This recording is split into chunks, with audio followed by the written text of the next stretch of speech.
നമ്മുടെ ചർമ്മത്തിൻ്റെ യുവത്വം നിലനിർത്താൻ സഹായിക്കുന്ന 6 തരം ആൻറ്റി ഏജിങ് ഭക്ഷണങ്ങൾ പറഞ്ഞുതരാം. ഒന്നാമത് പപ്പായയാണ്. പപ്പായക്കകത്ത് പപ്പൈൻ എന്ന് വിളിക്കുന്ന ഒരു ആൻറ്റി ഓക്സിഡൻ്റ് അടങ്ങിയിട്ടുണ്ട്. ഇത് സ്കിന്നിന് നല്ലൊരു ആൻറ്റി ഏജിങ് പ്രോപ്പർട്ടി നൽകുന്നതാണ്. രണ്ടാമത്തത് മത്തങ്ങാക്കുരുവാണ്. മത്തങ്ങാക്കുരുവിനകത്ത് നമ്മുടെ ശരീരത്തിന് ആവശ്യമായിട്ടുള്ള ഈ കൊളാജൻ സിന്തസിസിന് സഹായിക്കുന്ന ആൻറ്റി ഓക്സിഡൻസ് അടങ്ങിയിട്ടുണ്ട്. ഇത് ഫ്രീ റാഡിക്കലുകളെയും കുറയ്ക്കാൻ സഹായിക്കും. മൂന്നാമത്തത് എല്ലാത്തരം പച്ചക്കറികളും വെജിറ്റബിൾസും കഴിക്കാനായിട്ട് നോക്കുക. ഇതിനകത്ത് ഈ ഫൈറ്റോ ഹോർമോൺസും അതുപോലെ ആൻറ്റി ഓക്സിഡൻസും നമ്മുടെ സ്കിന്നിന് ആൻറ്റി ഏജിങ് പ്രോപ്പർട്ടി ഉണ്ട്.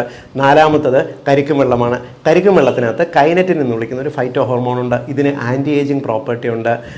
ആറാമത്തത് ഫ്ലാക്സ് സീഡ്സ് ആണ്. ഫ്ലാക്സ് സീഡ്സിനകത്ത് omega-3 ഫാറ്റി ആസിഡ്സ് അടങ്ങിയിട്ടുണ്ട്. മാത്രമല്ല ഇത് കൊളാജൻ സിന്തസിസിനും വളരെയധികം നല്ലതാണ്. ആൻറ്റി ഏജിങ് പ്രോപ്പർട്ടി ഉണ്ട്. ആറാമത്തത് ഇഞ്ചിയും മഞ്ഞളുമാണ്. ഇത് നമ്മുടെ ശരീരത്തിൻ്റെ DNA ഡാമേജിനെ കുറയ്ക്കാൻ സഹായിക്കുന്നു. ഇതും നമ്മുടെ സ്കിന്നിനെ ചെറുപ്പം നിലനിർത്താൻ സഹായിക്കുന്നു. ഇതെല്ലാ സുഹൃത്തുക്കളുടെയും അറിവിലേക്കായിട്ട് ഷെയർ ചെയ്യും.